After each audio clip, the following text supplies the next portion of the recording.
Tucker and foreign influence. How concerned are you about that, specifically from a financial standpoint?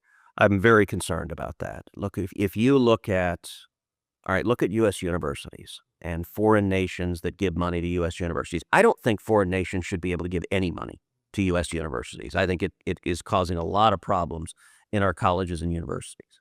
The number one foreign funders of U.S. universities is Qatar. Qatar has given $6.6 billion, with a B, to U.S. universities. You look at the anti-Semitic protests and riots you had on college campuses all across the country. I think Qatar was a major force funding that. I'm not the only person who noticed the tents all matched. It was not spontaneous. It was not just organic. It was funded. And I believe it was funded by Qatar, and I think by Iran and China. And you might say, China, why would China be pushing that? Look, it's in China's interest just to divide us, just to push dissension and create chaos. But Qatar in particular is paying money. Look, Qatar hosts the leaders of Hamas. They live like billionaires. They live like kings. And Qatar spends billions pushing anti-Semitism, anti-Americanism, anti-capitalism, pushing ideologies that rip America apart. And I believe many of these influencers that are online that are saying this, I think it is quite likely they are being paid, and paid millions of dollars. I don't think they're being paid a little bit. I think they're being paid a lot by Qatar. And that is consistent with everything that we're seeing. We know Tucker Carlson bought a home in Qatar. And to be clear, it's not just that every podcast he has, he's attacking Israel, he's attacking Jews. Jews are the source of everything wrong. Every problem we have in America came from the Jews, according to him. It's not just that. Look, anti-Semitism is a gateway to anti-capitalism and anti-Americanism. And so Tucker is also, he interviewed the president of Iran.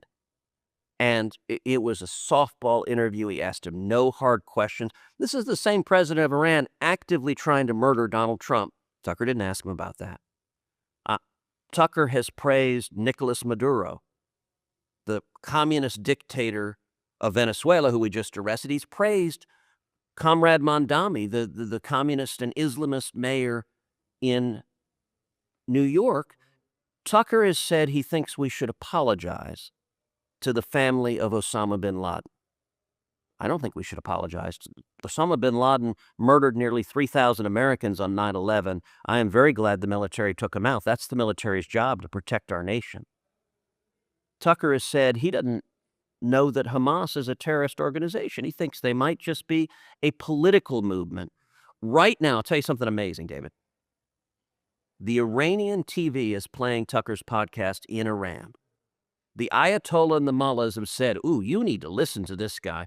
The Muslim Brotherhood is pushing Tucker's broadcasts out on social media. The Muslim Brotherhood is a terrorist organization. To be clear, Hamas is the Muslim Brotherhood in Palestine. They've looked at what Tucker said and said, this is exactly what we believe. That is dangerous. And I got to say, part of the challenge is a lot of folks remember Tucker from when he was on Fox a few years ago. And he wasn't all crazy and out there. On Fox, he was terrific.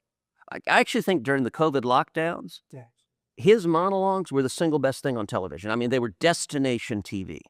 And so there's a little bit of a disconnect, and it's also interesting. There's a generational problem. People who are older, they remember Tucker from Fox, and they're like, oh, I like that guy. He had good things to say.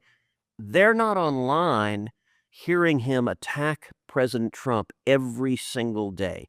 And to be clear, Tucker Carlson is waging a war online against President Trump's foreign policy. Now, he's too much of a chicken to call Trump out by name, so instead he attacks me and Mike Huckabee, who are supporting President Trump's foreign policy. But Tucker doesn't have the courage to actually admit that it's Trump he's attacking.